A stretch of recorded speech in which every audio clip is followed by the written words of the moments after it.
Well, I'm delighted to welcome the Health Secretary right now. Good morning to you. Good morning. How are Doing you? very well indeed. Lovely to speak to you. Let's talk in a few moments about your NHS people plan. First of all, I must talk about this announcement we're expecting to hear from the Deputy Chief Medical Officer, Jonathan Van Tam, that we are going to see the extension of that the coronavirus isolation rule from 7 days to 10 days. First of all, why is that being extended? And does that mean that you've got it wrong up to now? Well, we're going to be guided by the clinical science on this, as we have been on so much else during this crisis. And as the science improves and the scientists change their judgment because they learn more about the disease, so we'll change the rules. I mean, that's one of the defining features of this epidemic is that when the facts change, we have to update what the rules are, what the guidance is to the public, because we're all trying to fight this crisis, and nobody knew about this virus just 6 months ago, and we're constantly learning about it. Well, the Chinese knew about it 6 months ago. They just didn't tell the rest of us about it. That's the Well, problem. I found out about Yes. it at the turn of the year, Yeah. but the broader, the point is that it's a new virus. Nobody's ever been in this situation before, and so we're constantly learning. And actually, I will protect the scientists from this sort of, the accusation, the sort of gotcha accusation of, oh, you must have got it right. We're constantly learning, and we'll change the policies if we need to based on what we learn. Are the scientists and the medics are they defending you as politicians though? Because we have seen in recent weeks many of the senior scientists, including like the likes of Sir Patrick Vallance, the chief scientific advisor, sort of rolling back. And we all the time we were told it was a decision of SAGE. It was their advice that the Yeah, government was listening to, when to go into lockdown, what measures to have in lockdown, and the rest. yeah. And yet now they're saying, "Oh, government, we told you a week earlier. You should have gone into lockdown earlier." In No, they're retrospect, not. was it the wrong decision? But that was what he told a committee. No. We should have gone Uh, into lockdown a week earlier. No, that's not right. It's worth going and reading the transcript. The point he made is that on this particular point of detail in the history, he was saying that they made recommendations then in the middle of March, and we followed those Mm. recommendations actually on that day, and then they came forward with further recommendations later, which we put immediately into practice, and they've cleared that up. Okay, well, we had to clear it up But the because point that's is, not what there's a was said at the broader. committee. No, it is what was said. It was just not what was reported, and sometimes there's a I was distinction. I Sadly, was watching the committee, but there we are. well, Okay, we'll very leave good. that. Yeah. The look. There's a broader point though, Julia, which is that we've constantly learning about this Yeah. virus. We've been learning about it all the way through. The scientists, therefore, change their scientific judgment when the facts change, which is the right thing to do, and then we will change policy Okay. and explain it as best we can. Yeah, and I think most people listening to that right now will completely understand. I agree In with you. terms of the lessons being learned from what we've Yeah, done here in the UK and the lessons being learned from the coming out of the lockdown in the rest of mainland Europe, though, yeah. this fear we're told that we could be seeing a second wave. Now, only a few weeks ago, I was being told by senior figures in government that they weren't expecting a second wave. We've seen all these countries come out of lockdown in France, Germany, they were doing absolutely fine. What has happened in the last few weeks that has caused that concern? Well, the number of cases have gone up sharply in some countries in Europe. I mean, sadly, around the rest of the world, we're seeing some very, very high numbers of cases. But in Europe, they've started to go up. France now has more cases than we do per day, and in Spain, we saw the numbers shoot up, which is why we had to take the very rapid action that we did at the weekend. But we're seeing the R rate increase in the UK as well. In 4 out of 7 English regions now, we've seen a rise in the R rate. We're no longer sort of just gradually going down. We're told it may well be above 1 in the southeast of England and in the southwest. Southwest previously pretty much escaped the virus altogether.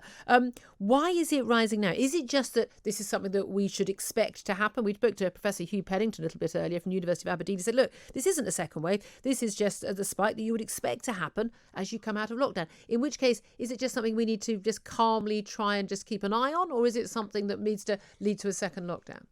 Well, what we want to ensure doesn't happen is a second spike with it going up rapidly and consistently. And the challenge is how to do that in a way that best protects the freedoms that we all enjoy, that many of which we've been able to restore.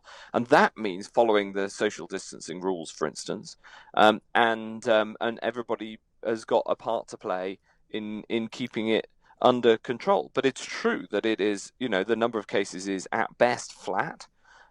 Whereas before it was falling, and that's because there's been more social contact. And we can also absolutely see from the rest of Europe that it is rising in many countries, in some cases quite sharply. And in terms of where those countries are where we're most worried, obviously Spain got on the list. Transport Secretary Grant Shapps arrived home yesterday early from his holiday. Where should he now book a holiday that would be safe and wouldn't be facing possible quarantine measures in the next few days? Well, we keep all of these places under review, and I know that creates uncertainty, but it is, the truth is there's a global pandemic on, and when we brought in the exemption for Spain, the number of cases was really low and lower than here in the UK, and it's since shot up. So that's why we've had to take the action we did. In fact, a week earlier, we also took action in Serbia, for instance, although it was much less notice because it's less of a holiday destination. I'm going on holiday in the UK. I think there is a big challenge.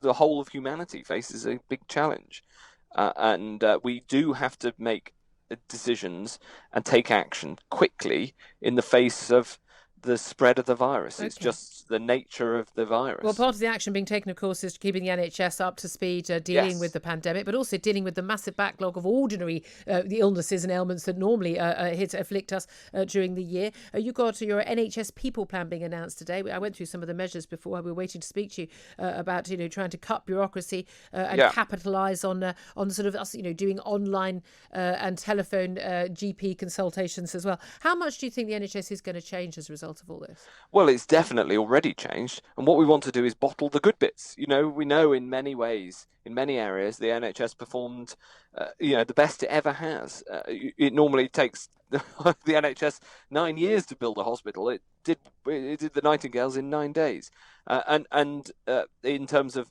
the flexibility that people felt on the front line, the ability to do what was needed according to their professional judgment, some of the bureaucracy that we managed to sweep away that won't be coming back. We want to bottle the best bits of the response. And that's what this speech I've got later is all about, and the NHS People Plan, which is all about empowering those working on the front line. And what about not bottling the worst bits of it, which has meant that we've now going to face something like 10 million people, we're told, on the NHS waiting list, people who are going to die as a result of not getting cancer referrals, all the people who've not faced basic treatments as a result of some of the, let's be honest, with all the best will in the world, some of the failures of the NHS during this pandemic. Well, I'm going to defend them against that, because the challenge with cancer treatment is that a lot of cancer treatment involves essentially reducing your immune system, which is a very dangerous thing to do when there's a deadly virus about. So it's pretty dangerous not to have chemotherapy. Yes, and clinicians, absolutely, and clinicians have to make these very, very difficult judgments about what is the best thing for each individual patient. So, of course, but the broader point is important, which is absolutely restoring the non-COVID NHS has been a very important project over the last few months. Okay, just finally, you're a former culture secretary, and I'm wondering what you, and very much into the digital media, what do you make of the decision of Twitter to ban the grime artist Wiley after an anti-Semitic rant? Is it the job of social media companies to police what we say on the internet? Well, they undoubtedly have a responsibility. I'm not going to get into this individual case because, as you can imagine, I haven't been following it closely because I'm busy with other things. Pandemic. Yes, and I hope you'll excuse me that. But we do know that social media companies have a responsibility for what is on their sites. But I'm absolutely not going to get into the individual case. Okay, Matt Hancock, Health Secretary, thank you very much.